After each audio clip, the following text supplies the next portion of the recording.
तो नमस्कार, आदाब, सत श्री अकाल दोस्तों। मैं रजनी स्वागत करती हूँ आपका हमारे चैनल द सक्सेस में। तो दोस्तों आज है 14th मई और 14th मई के दो वीडियोस आपके सामने आ चुके हैं। एक था क्वेश्चन आप लोगों ने जो पूछे हैं उनका, जिनका मुझे आंसर देना सही लगा वो वाला, और दूसरा वीडियो जो है एडिटोरियल का आता है वो वाला। तो दोनों क्वेश्चन वीडियोस आपके सामने आ चुके हैं। और आज का थर्ड वीडियो है दोस्तों, ये है हमारा जो डेली के करंट अफेयर आते हैं, इनमें थोड़ा फैक्चुअल अपन पढ़ते हैं थोड़ा प्री के हिसाब से।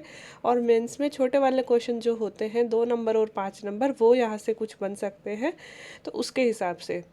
तो दोस्तों पहला ही क्वेश्चन है, हागिया सोफिया मस्जिद कहाँ स्थित है। तो दोस्तों हागिया सोफिया मस्जिद सिर्फ आज पेपर में आई है, इसलिए इम्पोर्टेंट नहीं है। ये पिछले 1 साल से चर्चा में रही है, इसलिए यह अपने आप में इम्पोर्टेंट है। तो पहले तो ये पढ़ लेते हैं कहाँ है और क्यों चर्चा में है।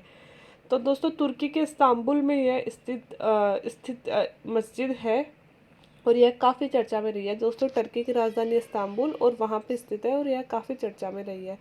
यह इमारत 900 साल तक चर्च थी, फिर मस्जिद में बदल दिया गया। 500 सालों तक यह मस्जिद बनी रही और 1934 में इसे म्यूज़ियम में तब्दील कर दिया गया, लेकिन पिछले साल करीब 86 साल बाद इसे फिर से मस्जिद बना दिया गया और टर्की ने यह साफ कर दिया कि अब यह इमारत मस्जिद ही बनी रहेगी। तो दोस्तों इसमें देखो, ये मस्जिद पहले जैसे कि 900 सालों तक यह एक चर्च के रूप में मतलब थी, और उसके बाद में दोस्तों आने वाले 500 सालों तक यह मस्जिद बनी रही थी। ठीक है, फिर 1934 में इसे एक म्यूज़ियम बना दिया गया था, क्योंकि आपको पता है ये बहुत सालों पुरानी मस्जिद है, तो लगभग 1000-1500 साल पुरानी इमारत हो गई, तो इसे म्यूज़ियम में तब्दील कर दिया गया। क्योंकि कभी मस्जिद और कभी चर्च का विवाद, जैसे हमारे अयोध्या मंदिर वाला विवाद नहीं था कि पहले कभी मस्जिद थी फिर मंदिर था, मंदिर को तोड़ के मस्जिद बनाई गई थी, अब फिर से मंदिर बना दिया गया, तो इस तरह से चर्चा में रही थी। और उसे लास्ट में टर्की सरकार के द्वारा 1934 में विवाद का हल करते हुए इसे म्यूज़ियम बना दिया गया था। ठीक है, और अब दोस्तों जो पिछले साल की बात है, ये कि पिछले साल इस मस्जिद को फिर से तोड़कर नहीं, फिर से इस मस्जिद को, म्यूज़ियम को मस्जिद में तब्दील कर दिया गया। और यह भी बोला गया कि अब यह हमेशा मस्जिद ही रहेगी, म्यूज़ियम नहीं बनेगा। तो इस मस्जिद का नाम क्या है? इस मस्जिद का नाम है हागिया सोफिया मस्जिद। तो दोस्तों चर्चा में इसलिए है कि जब पिछले साल इसे फिर से म्यूज़ियम से मस्जिद बनाया गया, तब इसकी बहुत सारी बुराइयां हुई थी। दोस्तों अभी जो टर्की में, आपको पता है टर्की में जो अभी शासक हैं वो जैसे मुस्लिम शासक ही रहते हैं, वहाँ पे मुस्लिम शासक हैं शायद, मेरे हिसाब से अगर मैं सही याद करें तो एर्डोगन है शायद, है ना, वही अभी होंगे। तो वो मुस्लिम शासक है और हमेशा टर्की पाकिस्तान के सपोर्ट में रहता है और पाकिस्तान हमारे विरोध में रहता है। तो हमारे और टर्की के रिलेशन कोई बहुत ज़्यादा अच्छे नहीं हैं। लेकिन हम यहाँ पे बात कर रहे हैं हागिया सोफिया मस्जिद की। तो दोस्तों हागिया सोफिया मस्जिद जब म्यूज़ियम था तो मतलब इतनी पुरानी इमारत है, और अगर आप सर्च करके देखोगे गूगल पे तो बहुत ही सुंदर इमारत है ना। इसे जीआई टैग का दर्जा भी दिया हुआ था। तो आप सोचिए कि अगर कोई इमारत टूरिज्म की दृष्टि से इतनी महत्वपूर्ण है और पिछले मतलब 1936 से वो म्यूज़ियम बनी हुई है और टूरिज्म की दृष्टि से भी बड़ी महत्वपूर्ण है, जीआई टैग तक उसे मिला हुआ है। जीआई टैग का मिलने का मतलब क्या है कि विश्व के तौर पर उसकी पहचान है उस इमारत की, है ना। उस इमारत को एकदम से म्यूजियम से बदल के मस्जिद में फिर से कन्वर्ट कर देना कहाँ तक सही है? क्योंकि जीआई टैग मिला हुआ है, अगर वो टूरिज्म पैलेस है तो उससे तो दोस्तों सरकार को कुछ ना कुछ, देश को आमदनी ही होती है ना। और जीआई टैग मिला हुआ है तो चाहे वो मस्जिद रहे चाहे चर्च रहे, उससे तो पूरे देश की ख्याति भी बढ़ती है और उसका जो इतिहास है वो भी लोग जानते हैं ना। लेकिन अब फिर से इसे एक मस्जिद में तब्दील कर दिया गया और अब फिर से यह मतलब जो मुस्लिम लोग होते हैं उनकी आराधना का जगह बन गई है। तो अब आपको पता है जैसे कि आज ईद है, तो सबसे पहले आपको ईद की शुभकामनाएं सब लोगों को, और परशुराम जयंती की भी शुभकामनाएं और अक्षय तृतीया की भी बहुत बहुत शुभकामनाएं। तो जैसे कि आज ईद है इसलिए इस मस्जिद की फ़ोटो आई थी कि आज जो हागिया सोफिया मस्जिद में 86 साल बाद पहली बार नमाज पढ़ी जाएगी, क्योंकि इतने सालों तक ये किस में तब्दील थी? ये तब्दील थी म्यूज़ियम में, है ना। तो पहली बार इसलिए अगर हागिया सोफिया मस्जिद पूछ ली जाए कहीं पे, क्योंकि पिछले साल इसे जीआई टैग मिला हुआ था और पिछले साल जब इसे बदला गया था तो ये पूरे वर्ल्ड में चर्चा का विषय बन गया था, है ना। और अंतर्राष्ट्रीय स्तर पर टर्की की बुराइयां भी इस मामले में की गई थी। तो इसलिए हमें पता होना चाहिए, अगर कोई मैटर अंतर्राष्ट्रीय लेवल पे अगर कोई भी चाहे स्थान हो चाहे व्यक्ति हो, है ना, कोई भी चर्चा में रहता है तो हमें उसके बारे में थोड़ी सी हिस्ट्री तो पता रहनी चाहिए। अब दोस्तों, जिस तरह से सुप्रीम कोर्ट की सारी कार्यवाही ऑनलाइन करने की पहल किस व्यक्ति ने की है, तो दोस्तों सुप्रीम कोर्ट के बारे में सबसे ज़्यादा निर्णय लेने की शक्ति किसके पास होती है? चीफ जस्टिस के पास में। और हमारे चीफ जस्टिस कौन है अभी? एन.वी. रमन्ना सर है। तो एन.वी. रमन्ना सर ने बोला है कि अब से जो सुप्रीम कोर्ट की सारी कार्यवाही है वह एक तो सुप्रीम कोर्ट का एक ऐप बनाया जाएगा अलग से, उस ऐप पर हम ऑनलाइन देख सकेंगे, और दूसरा एक टीवी जैसा भी कुछ बनाया जाएगा जिस पे भी हम सुप्रीम कोर्ट की सारी कार्यवाही ऑनलाइन देख सकेंगे। तो दोस्तों, आपको पता है जिस तरह से हम लोकसभा और राज्यसभा की सारी कार्यवाही कहाँ पे देखते हैं? लोकसभा टीवी और राज्यसभा टीवी होता था ना, अभी भी होता है, तो उसको अब मिला के क्या नाम दिया है, चलो मैं ये बता देती हूँ, संसद टीवी नाम दे दिया गया है। अभी इसका नाम चेंज किया है 2-3 महीने पहले ही। इन दोनों को मिला के, पहले ये दोनों टीवी अलग अलग थे, अभी भी अलग अलग नाम से ही जाने जाएंगे, बस इन दोनों टीवियों को मिला के संसद टीवी कहा जाने लगा है। लेकिन संसद टीवी के नीचे भी लोकसभा राज्यसभा टीवी तो शायद आते ही रहते हैं अभी भी। तो दोस्तों, इसी तरह से शायद एक टीवी का भी अभी पुख्ता नहीं है। इन्होंने बोला है कि मैं इस क्षेत्र में पूरी तरह से कार्य करूंगा, और अभी जो बाकी और जस्टिस जो हैं अपने सुप्रीम कोर्ट में, उनसे भी ये राय लेंगे, और ऐसा कोई टीवी भी बन सकता है जिस पे सारे दिन सुप्रीम कोर्ट की कार्यवाही हमें ऑनलाइन देखने को मिलेगी। और इसके साथ ही एक ऐप होगा जिस पे हम, अगर हम फ़ोन में डाउनलोड करके रखेंगे, तो सुप्रीम कोर्ट के जो सारे केस होते हैं, जैसे हम मूवीज़ में नहीं देखते हैं केस सुनते हैं अपन, किस तरह से जज वगैरह निर्णय देते हैं, वो अब हम और मतलब टीवी पे ऑनलाइन अपन देख सकेंगे कि रियल में कि कोर्ट के अंदर क्या होता है। अब ना मीडिया को कोर्ट में जाने की ज़रूरत है, और ना ही मतलब फैमिली वालों को भी नहीं है ज़रूरत, चाहे वकील वहाँ लड़ रहे हो, जिसकी कोर्ट से, जिसका उस केस से संबंध है, सिर्फ वो लोग चले जाए, बाकी चाहे ना जाए, क्योंकि सब ऑनलाइन देख सकेंगे। तो दोस्तों, इससे क्या होगा? इससे हमारा जो जस्टिस सिस्टम है, हमारी जो न्याय प्रणाली है, वह और भी ज़्यादा एक तो सक्रिय होगी, क्योंकि कोई भी जो हमारा जस्टिस होगा वो निर्णय देने से पहले 100 बार सोचेगा। पहले क्या होता था कि चलो बड़े जो वो होते हैं, जजमेंट होते हैं, वो तो बहुत चर्चा में रहते हैं, लेकिन छोटे छोटे जजमेंट तो चर्चा में ही नहीं रहते हैं, है ना। तो अब जबकि उनको पता होगा, हो सकता है उन पे कभी गलत निर्णय दे दिया गया हो, या फिर कभी, मतलब अपन नहीं बोल सकते न्यायपालिका के बारे में तो कुछ, लेकिन अब और ज़्यादा सक्रिय होकर वो एक्टिव होकर कार्य कर सकेंगे, क्योंकि उनको पता है कि करोड़ों व्यक्ति बैठ के देख रहे हैं हमारी सारी कार्यवाही, है ना। और दूसरा दोस्तों कि जो लोग अभी नए होते हैं इस फील्ड में, और या हम लोग भी अपना ज्ञान बढ़ाने की दृष्टि से भी देख सकते हैं, तो इससे कुछ ना कुछ अच्छा ही होगा, मतलब अगर ऑनलाइन चलेगा। क्योंकि पहले जैसे राज्यसभा और लोकसभा की कार्यवाही ऑनलाइन नहीं होती थी, तो कितनी बार संसद में लात घूंसे चलते रहते थे, लेकिन अब इतनी बदतमीजी नहीं होती है, क्योंकि अब उन्हें पता है कि सारी जनता देख रही है। जब भी सेशन संसद का चलता है तो सारी जनता देखती है, हम बजट वगैरह टीवी पे देखते हैं, तो अब इतनी बदतमीजी नहीं होती है। तो इसी तरह से दोस्तों, हो सकता है कार्यप्रणाली में कुछ सुधार आ जाए, और पारदर्शिता तो आएगी ही आएगी, और सक्रियता भी ज़्यादा आएगी कार्यों में, तो ये भी एक चीज़ अच्छी होगी। ठीक है।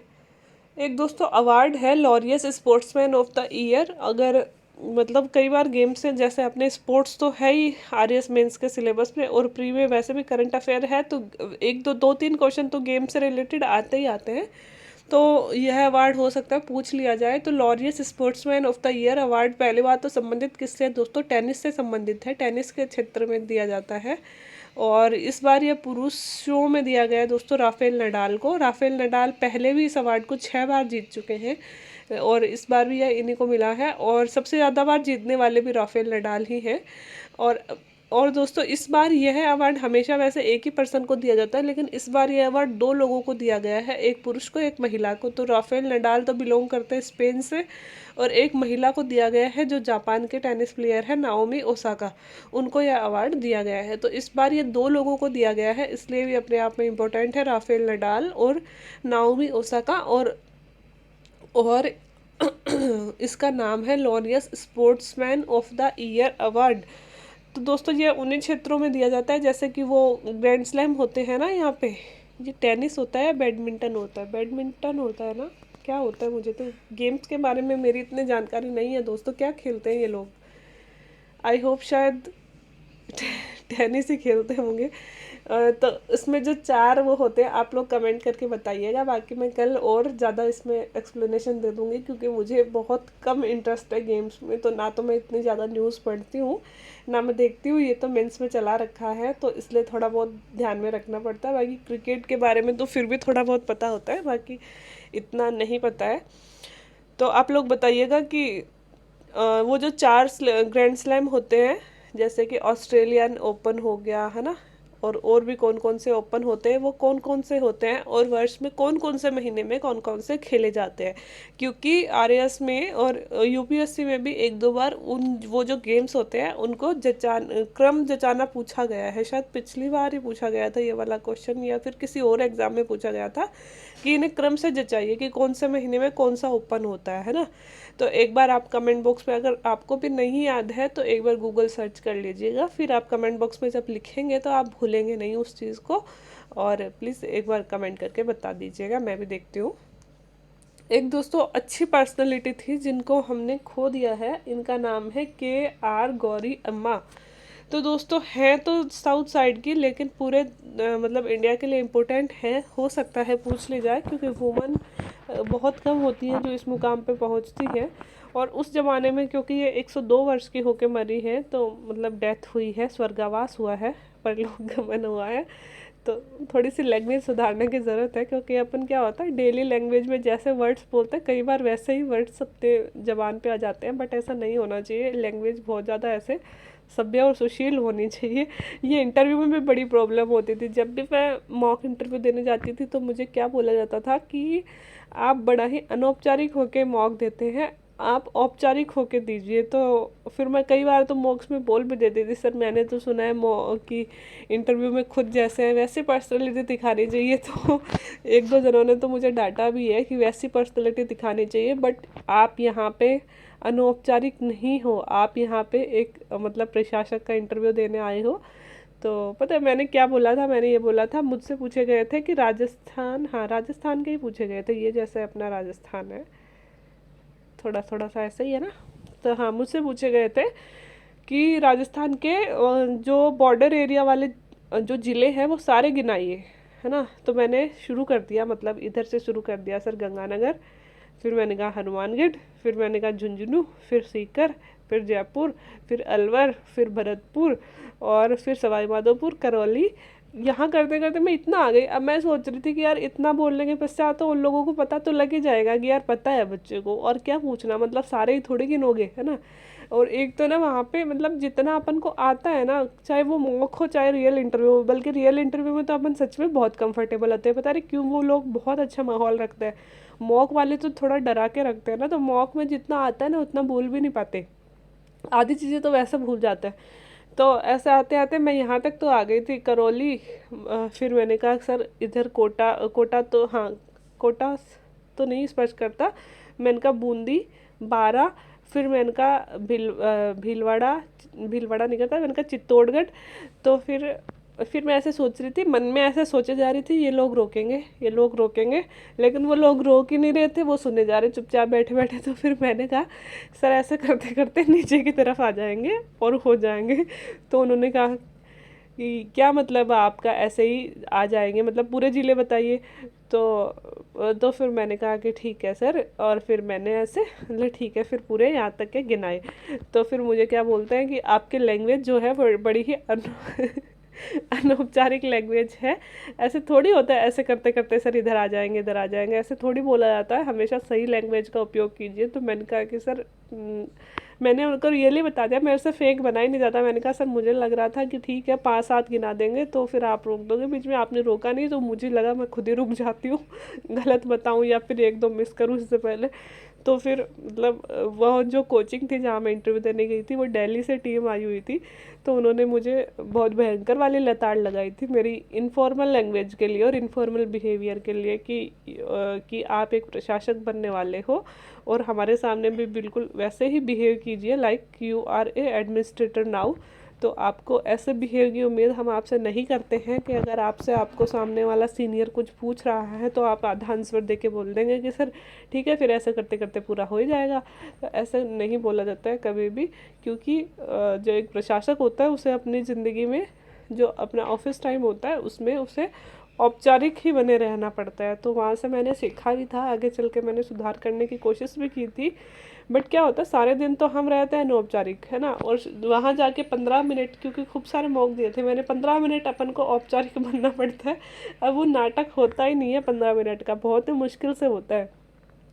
ठीक है, तो लैंग्वेज आप भी मतलब प्रैक्टिस, अगर किसी का इंटरव्यू है अभी, जैसे आप में से कई सारे बच्चे बोलते हैं ना एईएन के हैं और आरपीएससी के भी बहुत सारे बच्चे हुए हैं, तो अगर आप में से किसी का इंटरव्यू है ना तो प्लीज़ आप लोग है ना मिरर में प्रैक्टिस किया कीजिए बिल्कुल वैसे ही, या फिर आपका कोई छोटा भाई है, फ्रेंड है, उसको आप इंटरव्यूअर बना दीजिए। और चाहे तो आप उसे क्वेश्चन नहीं आते तो आप खुद ही उसे 15 क्वेश्चन लिख के दे दीजिए, है ना, और फिर आप उसे बोलिए कि अब तू मेरे से क्वेश्चन पूछ, और प्लीज़ और प्लस उसकी रिकॉर्डिंग कीजिए मोबाइल में, है ना। क्यों, मैंने घर पे भी मैंने इतने सारे तो मॉक दिए हैं, और फिर मेरे इंटरव्यू से पहले मैंने मतलब जो मेरी बहनें हैं उनसे मैं करवाती थी कि मेरे से पूछिए क्वेश्चन, तो वो बिल्कुल मेरे से वैसे ही क्वेश्चन पूछती थी, है ना। तो यकीन मानिए जब अपन मन में ऐसे सोचते हैं ना कि ये वैसा ही माहौल है जैसा इंटरव्यूअर पूछ रहा है, तो हम जब वैसी लैंग्वेज यूज करने लगते हैं जो हमें इंटरव्यू देते देते टाइम बोलनी है, बहुत जोर आता है सीरियसली, बहुत जोर आता है। कुछ लोग फ्लो में होते हैं, कुछ लोग नहीं होते, मतलब ऐसे स्पेशली कोई जोर नहीं आता, लेकिन जो 2-4 वर्ड्स भी नहीं निकलने चाहिए ना मुंह से वो निकल जाते हैं। तो वो प्रैक्टिस कब होगी हमारी बिल्कुल फॉर्मल बनने की, जब हम मिरर के सामने प्रैक्टिस करेंगे या फिर किसी को मॉक देंगे, बार बार मॉक देंगे। तो आप लोगों से भी जिनका भी इंटरव्यू है ना, 15 मिनट का मॉक आप डेली दे दिया कीजिए, चाहे आप मिरर के सामने बैठ के, और उसमें बिल्कुल वैसे ही रहिए जैसे आप वहाँ रहोगे, ठीक है। एकदम मतलब फॉर्मल लैंग्वेज ही यूज़ करें, बिल्कुल हिंदी ही बोले या फिर इंग्लिश ही बोले, जो भी आपको बोलनी है। कोई भी देसी टच लाओ, लेकिन भद्दा वाला नहीं होना चाहिए कि जैसे मैंने बोल दिया सर ऐसे करते करते पूरे हो जाएंगे, ऐसे बिल्कुल भी नहीं बोलना चाहिए, है ना। तो ये चीज़ें आपको फिर आगे चल के फ़ायदा देंगी। जैसे मैंने अभी एक अजीब वर्ड यूज़ ले लिया, तो वो भी नहीं बोलना चाहिए इतनी महान पर्सनालिटी के लिए, कि 102 वर्ष की केरला की रहने वाली ये वयोवृद्ध कम्युनिस्ट नेता थी जिनका अभी देहांत हो गया है। तो दोस्तों यह देखो, सबसे पहले तो 102 साल की थी, है ना, कोरोना से नहीं निधन हुआ है इनका, निधन मतलब वैसे ही सामान्य बीमारियों से हुआ है। ये कम्युनिस्ट नेता थी, आप समझ रहे हो, 102 साल की वुमन है, और उस टाइम पे इनके क्रांतिकारी विचार थे, कम्युनिस्ट नेता थी ये उस जमाने से। यह एक महान राजनीतिज्ञ, केरल की पहली राजस्व मंत्री, मार्क्सवादी क्रांतिकारी और लेखक भी रही हैं दोस्तों। सारे कामों में इनका इंटरेस्ट था, मतलब बहुत ही क्रांतिकारी व्यक्तित्व इनका था। और इन्होंने अपनी जीवनी भी लिखी है जिसका नाम है आत्मकथा। तो दोस्तों जीवनी को हम बोलते भी ऑटोबायोग्राफी है, और इन्होंने अपनी आत्मकथा का नाम भी आत्मकथा ही दिया है, ठीक है। जीवनी तो किसी और के द्वारा लिखी जाती है और आत्मकथा खुद के द्वारा लिखी जाती है, तो इन्होंने अपनी आत्मकथा का नाम भी आत्मकथा ही दिया है, ठीक है। तो हो सकता है दोस्तों कभी मतलब प्री में मेंस में तो नहीं आएंगे ऐसे क्वेश्चन, हो सकता है प्री में पूछ लिया जाए कि यार गौरी अम्मा कौन थी। तो दोस्तों ये केरला की एक वयोवृद्ध कम्युनिस्ट नेता थी जिनका अभी 102 वर्ष की उम्र में निधन हो गया है। 3 से 9 मई के बीच में सबसे ज़्यादा पॉजिटिव वाले पॉजिटिविटी, कोरोना पॉजिटिविटी की बात हो रही है, देश के 15 जिलों में राजस्थान के कौन से 2 जिले शामिल है। तो दोस्तों 3 से 9 मई के बीच में मतलब हमारे स्वास्थ्य विभाग द्वारा एक सर्वे किया गया जिसमें 15 टॉप 15 जिले निकाले गए जिसमें सबसे ज़्यादा पॉजिटिविटी रेट पाई गई, जिसमें हमारे भी 2 जिले आए हैं, बीकानेर और राजसमंद। बीकानेर में दोस्तों 67 लोग लगभग पॉजिटिव, 67% लोग पॉजिटिव है, और राजसमंद में 50% लोग पॉजिटिव है। तो अच्छी बात तो नहीं है, लेकिन दुआ ही कर सकते हैं और उम्मीद ही कर सकते हैं कि धीरे धीरे सब ठीक हो जाए। एक दोस्तों ये क्वेश्चन 2-3 दिन से चर्चा में है, जब से भी मैंने भी आपको ये पढ़ाया था उसके बाद से लगातार खबरें आ रही थी कि जो B.1617, मतलब आपको ये याद रखना, बी तो वैसे ही याद आ जाएगा, 1.617 वाला जो वेरिएंट है उसे भारतीय वेरिएंट कहना उचित है क्या भाई। चलो पहले न्यूज़ पढ़ लेते हैं फिर इस पे बहस करते हैं। भारत ने उन सभी मीडिया रिपोर्ट्स को खारिज किया है जिन्होंने बताया है कि WHO के अनुसार विश्व के 44 देशों के मरीजों में भारतीय वेरिएंट मिला है। दोस्तों यह बात किसी लीगल ऑथोराइज संस्था द्वारा नहीं बोली गई है। ये जो मीडिया है इंडिया की भी और प्लस दुनिया की भी है ना, और खासकर बाहर की जो मीडिया है, चाइना की मीडिया है या फिर यूएसए की मीडिया है, यूके की मीडिया है, उन लोगों ने बोला है कि विश्व के 44 देशों के लोगों के जो कोरोना मरीज हैं उसमें भारतीय वेरिएंट मिला है। ठीक है, भारत ने बताया कि डब्ल्यूएचओ ने अपनी टिप्पणी में कहीं भी B.1.617 वेरिएंट को भारतीय वेरिएंट नहीं कहा है। डब्ल्यूएचओ ने इसे चिंता वाला, चिंतनीय और गंभीर वेरिएंट बताया, लेकिन कहीं भी भारतीय वेरिएंट का नाम नहीं दिया है। इसलिए मीडिया के द्वारा इसे भारतीय वेरिएंट कहना बिल्कुल गलत है। तो दोस्तों ये मेंस और इंटरव्यू दोनों के लिए इम्पोर्टेंट क्वेश्चन हो सकता है। देखो बात यहाँ पे ये है कि जो मीडिया है विश्व का, ये वाला वेरिएंट है 617 वाला, इसे भारतीय वेरिएंट बोल रहे हैं ना। तो डब्ल्यूएचओ ने भी अभी एक डब्ल्यूएचओ की रिपोर्ट आई थी जिसमें डब्ल्यूएचओ ने बोला है कि जो ये B.1.617 वाला जो वेरिएंट है वो बहुत ही गंभीर है और बहुत ही खतरनाक वायरेंट है, और इसकी जो स्प्रेडिंग रेट है वो भी बहुत ज़्यादा है ना। लेकिन जो ये वेरिएंट है, डब्ल्यूएचओ ने अपनी रिपोर्ट में कहीं भी इसे भारतीय वेरिएंट नहीं बोला है। इसे इसी वेरिएंट का नाम से लिखा है, मतलब 1.617। ठीक है, तो भारत ने उसका हवाला देते हुए बोला है मीडिया को कि जो विश्व के मीडिया वाले या फिर कोई भी, चाहे वो इंडिया का हो चाहे विश्व का हो, कोई भी जो रिपोर्टिंग कर रहा है वो इसे भारतीय वेरिएंट बोल रहा है, वो बिल्कुल गलत है और हम इसे खारिज करते हैं।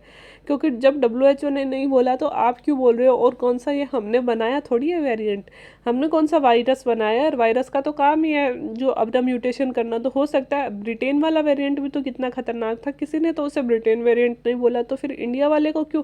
अमेरिका में भी तो कितने सारे लोग मरे थे, अमेरिका वेरिएंट के नाम से तो कोई वेरिएंट नहीं आया। ब्रिटेन में भी तो लाशों के ढेर लगे थे। और आज के पेपर में आई है कि रूस ने, ब्रिटेन ने, अमेरिका ने और इंडिया भी है उनमें, कि इन्होंने जितने इनकी कोरोना से मौतें हुई हैं ना, उससे रूस ने तो लगभग 5 गुना मौतें कम दिखाई हैं और इंडिया ने 2 गुने, मतलब 2 गुना कम दिखाई है ना। तो ये सब लोग भी कम नहीं है, इन सब जगह पे भी बहुत लोग मरे हैं कोरोना से। हाँ ये सही बात है कि अभी भारत की स्थिति खराब चल रही है, लेकिन खराब अच्छा टाइम तो सभी का आता जाता रहता है। लेकिन इसका मतलब ये नहीं है कि वायरस म्यूटेंट हो रहा है और उस स्ट्रेन को या फिर उस वेरिएंट को आप इंडियन वेरिएंट नाम दे दो, क्योंकि पहले तो किसी देश के नाम से कोई वेरिएंट नहीं निकला था, तो अभी क्यों दे रहे हो। तो इसलिए भारत ने इसको अनुचित बताया और खारिज भी किया है कि भाई कोई भी इसे भारतीय वेरिएंट नहीं बोलेगा, हम इसे अस्वीकार करते हैं कि ऐसा कोई भारतीय वेरिएंट नहीं है। दोस्तों असल बात ये है कि जब किसी भी देश का थोड़ा सा बुरा टाइम चल रहा हो ना, तो सारे देशों के लोग है ना उस पर आरोप अभी तो बार बार, जैसे अमेरिका वाले टिप्पणी कर रहे हैं कि भारत ने ध्यान नहीं रखा, ये नहीं किया, वो नहीं किया। चलो गलतियां तो हमसे हुई हैं, लेकिन ये नहीं है कि आप लोग बड़े लांछन लगाने वाले, क्योंकि आपके देशों में भी तो, हमारा तो इतना बड़ा देश है, संभालना भी कोई छोटा मोटा काम थोड़ी है। आप लोगों के तो इतने से देश थे, आप लोगों के कितने सारे नागरिक मरे हैं, तब भारत ने तो सहायता की थी, भारत ने बयानबाजी थोड़ी की थी, है ना। और इवन चाइना तो इतना ख़राब है दोस्तों अब एक टीचर को ऐसे बोलना नहीं चाहिए, बट चाइना के बारे में तो बोला ही जाता है। अपना जो सेंट्रल विस्टा वाला प्रोजेक्ट चल रहा है वो मैंने आपको पढ़ाया भी था। तो जो सेंट्रल विस्टा वाला प्रोजेक्ट है उसमें कुछ ऐसे करके अपनी जो संसद और वो जो नया विस्टा प्रोजेक्ट बन रहा है ऐसे करके बन रहा है, और उसमें एक भावी जैसे बिल्डिंग बन रही है। तो अभी जैसे चर्चा में है ना कि भाई सेंट्रल विस्टा बनाना चाहिए नहीं बनाना चाहिए, तो चाइना ने एक फ़ोटो प्रकाशित की थी कि ये तो सेंट्रल विस्टा है, ठीक है, और इसके चारों तरफ लाशें जल रही हैं, ऐसी फ़ोटो वो वहाँ के मीडिया पे वायरल हो रही थी। तो आप सोचो कि मतलब एक तरफ तो इंडिया सेंट्रल विस्टा प्रोजेक्ट चला रहा है, इंडिया के नेता अपने भावी और रईस घर बना रहे हैं, और दूसरी तरफ लाशें जल रही हैं। तो दोस्तों किसी भी देश के मीडिया के द्वारा किसी भी देश की आंतरिक राजनीति में हमारे देश में क्या हो रहा है वो हम संभाल लेंगे, है ना। और हमारा विपक्ष है और हम लोग भी हैं, ठीक है, बोलने के लिए हम लोग बोलेंगे हमारी सरकार से कि सरकार ऐसा करे या ना करे। लेकिन आप लोग कौन होते हो विश्व स्तर पे हमारे बारे में ऐसे कार्टून बनाने वाले या छापने वाले। तो ये तो गलत है ना।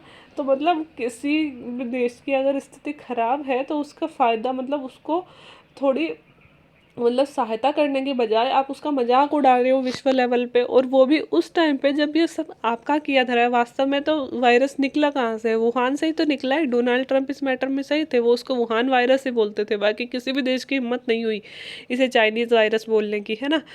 तो डोनाल्ड ट्रंप हमेशा इसे वुहान वायरस बोलते थे, उनको चीन से बड़ी चिढ़ थी, है ना।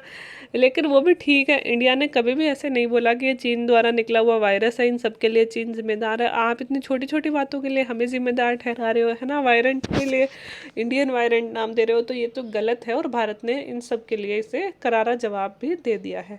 ठीक है, तो ये क्वेश्चन था दोस्तों। कुछ बातों में हम अपने देश के साथ खड़े रहते हैं, और खड़े रहना भी चाहिए, क्योंकि आखिर देश तो देश ही होता है ना, पराया थोड़ी काम आता है। काम तो देश ही आता है, और हर देश में कुछ ना कुछ कमियां होती हैं, हमारे में भी कुछ कमियां हैं, लेकिन हम उसे सुधारेंगे। लेकिन इसका मतलब ये नहीं है कि जो विश्व का मीडिया है या और देश है वो हमारे देश की बुराई करे। एक क्वेश्चन दोस्तों राजस्थान का है, देश का पहला जो स्वास्थ्य बैंक है वो कहाँ बनाया गया है? तो दोस्तों स्वास्थ्य बैंक अपने यहाँ पे जोधपुर में बना है, और ये हमारे लिए बहुत इंपॉर्टेंट हो जाता है दोस्तों। प्री के लिए तो ये लिखा हुआ मान लो कि पहला बैंक, क्योंकि हमारे यहाँ पे पहला दुग्ध बैंक बनाया गया था, ऊँटनी के दूध का बैंक बनाया गया था। ये सारे क्वेश्चन आए थे आरपीएससी में। तो दोस्तों ऐसे क्वेश्चन जो पहला बैंक ऐसे बनता है ना, ये क्वेश्चन आते हैं, है ना। तो स्वास्थ्य बैंक वाला तो आप याद ही कर लेना, जोधपुर में बनाया गया है दोस्तों। और कौन बना रहा है? भामाशाह है, प्लस जो हमारे प्रवासी नागरिक हैं, मतलब जो अमीर व्यक्ति है ना, वो डोनेट कर रहे हैं। बड़े बड़े लोग जो हैं वो डोनेट कर रहे हैं, और उनके सहयोग से बनाया जा रहा है। और इस बैंक के जरिए मरीजों को 500 ऑक्सीजन कंसनट्रेटर उपलब्ध करवाई जा सकेगी। मतलब 500 से ज़्यादा कंसनट्रेटर रखेंगे दोस्तों, और जिनको भी ज़रूरत होगी नीडेड लोगों तक वहाँ तक पहुँचाएंगे। और इस बैंक के निर्माण में पहल निर्मल गहलोत ने की थी, जो उत्कर्ष कोचिंग के निर्माता हैं दोस्तों, फाउंडर हैं निर्मल गहलोत जी। तो उन्होंने पहल करी थी, और उन्होंने डोनेट भी किया होगा, और वहीं से ये शुरू हुआ था, और अभी वहाँ पे ये बन रहा है। तो दोस्तों ये थे आज के करंट अफेयर्स। उम्मीद है आपको अच्छे लगे होंगे। अच्छे लगे हों तो please like share and subscribe my channel. Thank you so much.